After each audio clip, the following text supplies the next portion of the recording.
Hello student, मैं हूं मोहम्मद शाहनवाज और आप देख रहे हैं Bihar education centre channel. Bihar education centre channel में आप सभी का स्वागत है। बिहार बोर्ड क्लास 8 प्रश्नावली 2.2 से देखेंगे। आज 2.2 का 1 से लेकर 4 तक हम बना चुके हैं। आज प्रश्न नंबर 5 में देखेंगे। प्रश्न नंबर 5 में बताया जा रहा है एक त्रिभुज के 3 कोण जिसका अनुपात 2:3:5 के अनुपात में है, तो उनके तीनों कोण ज्ञात कीजिए। उनके तीनों हमको कोण क्या करना है, ज्ञात करना है। आइए हम लोग क्वेश्चन नंबर 5 है, ठीक है। तो हम लोग जानते हैं कि त्रिभुज के तीनों कोण का योग कितना होता है, 180 डिग्री होता है। तो हम जानते हैं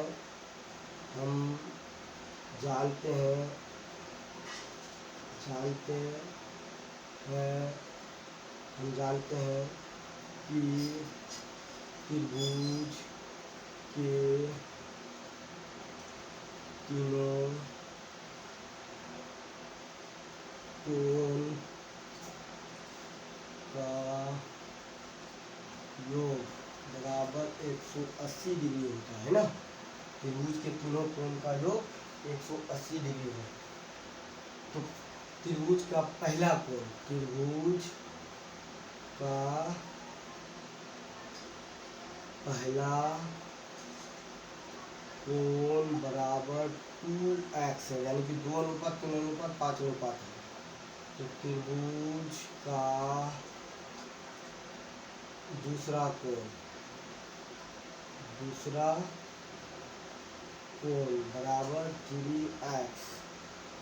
त्रिभुज का तीसरा कोण, यानी कि इसका मतलब कोण होता है बराबर 5x, ठीक है। अब हमें क्या करना है, उन तीनों भुजा को जोड़ देना है। क्या करना है, जोड़ देना है।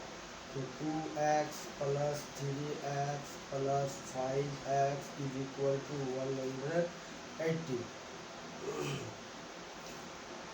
इन तीनों को देखिए, ये तीनों आपस में अपना घात मिल रहा है। तो 2 3 5 कितना हो गया, 2 3 5 5 5 10x बराबर 180। x को बाहर करेंगे, x बराबर 180/10, 0 0 खत्म, बचा x का मान क्या आया, 18। तो इसका मतलब पहला जो कोण था हम यहीं पर ले लेते हैं। चाहे तो आप फिर पहला कोण, दूसरा कोण, तीसरा कोण लेके यहाँ नीचे दिखा सकते हैं। तो हम यहीं दिखा रहे हैं, ठीक है। यहाँ कोमा ले लीजिए, 2x है तो 2 का 2 लिए, x का मान क्या है, तो इसका मतलब यहाँ 2 के साथ क्या है, गुना में छुपा हुआ है, यहाँ गुना छुपा हुआ है। तो x के जगह में क्या है, 18 आया। क्या है, 18। 18 दूनी 36। तो त्रिभुज का पहला कोण जो होगा 36 डिग्री होगा। फिर यहाँ कोमा ले लिए, तो फिर x का मान है 18, तो 3 का 3 ले लिए, गुना, यहाँ पर तो गुना छुपा है, x के जगह में क्या है, 18। तो 18 क्या, 54 डिग्री। कितना आ गया, 54 डिग्री। अब फिर यहाँ गुना छुपा हुआ है, कोमा ले लिए, तो 5 का 5 और गुना x के जगह में 18 आया, तो 18 5 90 डिग्री। ये हो गया अपना आंसर। इसको नोट कीजिए। क्वेश्चन नंबर 6 से देखते हैं।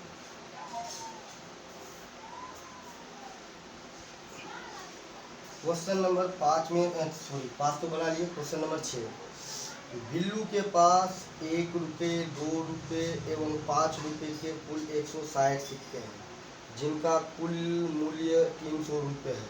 यदि 2 रुपये के सिक्कों की संख्या 5 रुपये के सिक्कों की संख्या की कितनी है, तो उसके पास प्रत्येक प्रकार के कितने सिक्के हैं। अच्छा दोस्तों, समझ गए हैं आप लोग। इसको नोट कर लिए होंगे, हमको कुछ समझाना पड़ेगा पहले नोट को बनाने से पहले। इसको आप लोग नोट कर लीजिए।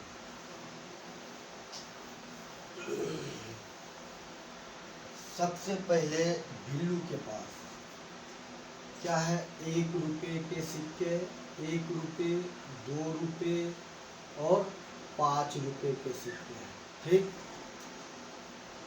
तो कुल सिक्का उसके पास 160 सिक्का है। कुल सिक्का उसके पास 160 सिक्का है। मान के चलो हमारे पास, या हम अपने ही बारे में ले लूँ, मेरे पास कुल 40 सिक्का है, ठीक है। कुल 40 सिक्का है।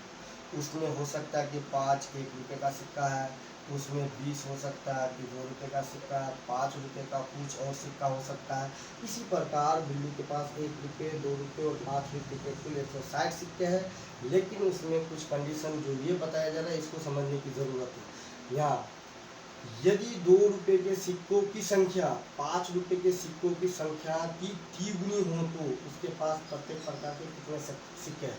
कहने का मतलब अगर इससे 2 रुपये का सिक्का जो है उससे 3 गुना है तो उसके पास यानी कि बिल्लू के पास कुल कितने प्रकार के सिक्के हैं। मतलब 1 रुपये का कितना सिक्का है, 2 रुपये का कितना सिक्का है, 5 रुपये का कितना सिक्का, ये अभी पता नहीं चल रहा। तो मान के चलो इसके बारे में बताया गया है। फिर से बोल देते हैं, यदि 2 रुपये के सिक्कों की संख्या 5 रुपये के सिक्कों की संख्या की तिगुनी है, मतलब 5 रुपये के सिक्कों की जो ये 2 रुपये वाला है तिगुनी है, तो मान के चलो इसको अगर कुछ नहीं तो इसको x माने, क्या माने x। तो इससे अगर 3 गुना अधिक है तो 3 × x हो जाएगा, है ना। तो मान के चलो अब इसके बारे में बता रहे हैं, अगर इसके पास तब क्या है, इसके पास अगर ऐसा है हम बता देते हैं। मान के चलो मेरे पास 40 सिक्का है, ठीक है। अगर हम किसी को 2x करके और किसी को x करके अगर दे दिए तो मेरे पास क्या बचेगा, तो मेरे पास ये बचेगा, मतलब 40 में से माइनस करना पड़ेगा 2x और x यही ना करना पड़ेगा, क्योंकि हम 2 आदमी को देने दिए। इसमें से कुल कितना सिक्का था, 160 सिक्का था। 160 में से इन 2 आदमी को दिया, किस प्रकार दिया, माइनस में x दिया और माइनस में 3x दिया, इसी प्रकार ना दिया। देखिए अगर जो भी बात है इसी में है, आगे कुछ ज़्यादा दिक्कत नहीं है। जो कहानी है इसी में है, जो ज़्यादा प्रॉब्लम है इसी में है, इसी में समझ लेंगे, पीछे में नहीं है। तो हम लोग क्या करेंगे, यहाँ मेरे ख्याल से समझ गए होंगे आप लोग।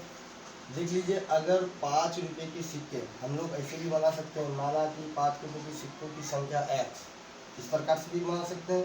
और 2 रुपये के सिक्कों की संख्या 3 × x। क्यों, क्योंकि अगर इसको हमको इसका तुलना कर रहा है इसके बारे में कि 5 रुपये के सिक्कों की संख्या 2 रुपये के सिक्कों की संख्या 3 अधिक है ना बोला जा रहा है। तो इस अनुसार से अगर हम बनाएंगे तो हम उससे भी बना सकते हैं, इससे भी बना सकते हैं।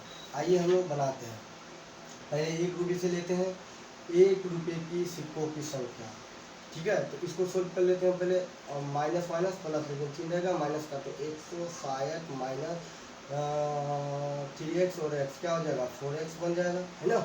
तो 160 माइनस 4x, ओके, प्लस, अब इसको लेंगे, ये 2 रुपये की सिक्का है तो 2 रुपये का सिक्का ले लिए, है ना। और 3 × x क्या बन गया, 3x, अच्छा, प्लस, अब इसको लेंगे 5 रुपये की सिक्कों की संख्या तो x, और कुल जो रुपया था, कुल कितना रुपये था, 300 रुपये था, ओके। आइए समझते हैं, इसको इससे गुणा करेंगे तो सेम टू सेम होगा, इसको इससे गुणा, इसको इससे गुणा, 160 × 60 माइनस 4x से कम 4x प्लस का प्लस 2 × 6 3 6x प्लस 5 × x तो 5x बराबर 300, ठीक। अब क्या करेंगे, अपना जात मिलाएंगे, इधर एक है इधर एक है, अब इधर एक है, तो अपने अपने जात को मिला, ये दोनों प्लस में है ये माइनस में, तो इन दोनों को जोड़ो, 6 5 11, 11 से 4 तो बचा 7, तो 160 माइनस, तो माइनस अब नहीं होगा ना, क्यों नहीं होगा, एक काम करते हैं आप लोग को, पहले इसको ले लेते हैं, 160 का 60 माइनस का माइनस 4x और इन दोनों का जोड़ प्लस में 11x, 11x बराबर 300, ठीक। अब क्या करेंगे, ये तो बड़ी है, बड़ी में से इसको घटा देंगे, तो 160 का 60, 7x से 4x गया, बचा तो प्लस में ना, प्लस में 7x बराबर 300। अब क्या करेंगे, 7x को बाहर निकालेंगे, 7x बराबर 300, तो ये प्लस में है, इधर जाके माइनस में 160, तो 7x बराबर 300 से 160 गया तो बचा 140, तो x बराबर 140 बटे 7, 7 दूनी 14, तो x बराबर 2। अब तो सर बिल्लू का तो जो सिक्का जो था कितने प्रकार का था ये पता कहाँ चल रहा है, तो ये पता इसी से चलेगा। तो 2 नहीं बचा ना, 20 बचा ना, 7 दूनी 14 और 0 जो बच गया तो 20 हो गया। तो सब पता कहाँ चल रहा है, अब पता चलेगा यहाँ। यहाँ बता रहे हैं 1 रुपये के सिक्कों की संख्या। आइए 100 कुल 60 सिक्का था, माइनस में 4x था। ठीक, इसको पहले सॉल्व कर लेते हैं, है ना। तो इसको ऐसे ले लेते हैं बराबर 160 का 160 माइनस का माइनस 4x, तो x का मान तो मेरा 20 आया है, तो गुणा में 20 ले लेते हैं। तो 20 80, 160 माइनस 80, तो 160 से 80 गया तो बचा कितना 80। 1 रुपये की सिक्कों की संख्या जो था इसका मतलब 80 था। अच्छा, अब 2 रुपये के सिक्कों की संख्या। ठीक, तो 2 रुपये की सिक्कों की संख्या जो था अब यहाँ से ले रहे हैं, तो 3 का 3 इंटू एक्स, एक्स के जगह में 20, तो 20 क्या शायद। ठीक, अब आइए इसमें, तो 5x में, तो x का मान इसका मतलब तो 20 तो निकल ही गया, तो x बराबर 20। 5 रुपये की सिक्कों की संख्या 20 और 2 रुपये की सिक्कों की संख्या 60 और 1 रुपये की सिक्कों की संख्या 80। इन लोगों को आप जोड़िए, 80 60 20, 160 आपका मिल जाएगा।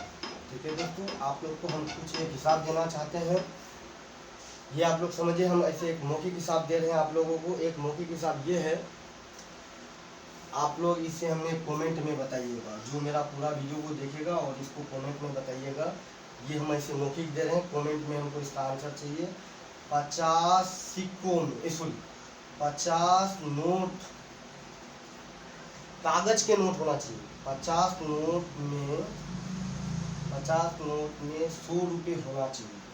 50 नोट में 100 रुपये, लेकिन 2 रुपये का नोट छोड़ के, ध्यान दो, 2 रुपये का नोट छोड़कर, 2 रुपये का नोट छोड़कर 50 नोट में 100 रुपये होना चाहिए, 2 रुपये का नोट छोड़ के। चाहे आप उसमें जो भी डालो, हमको उससे फर्क नहीं, लेकिन 2 रुपये का नोट छोड़ के 50 नोट में 100 रुपये होना चाहिए। आप लोग ये हमें कमेंट में बताइए। ठीक है दोस्तों, इसको नोट कर लीजिए आप लोग।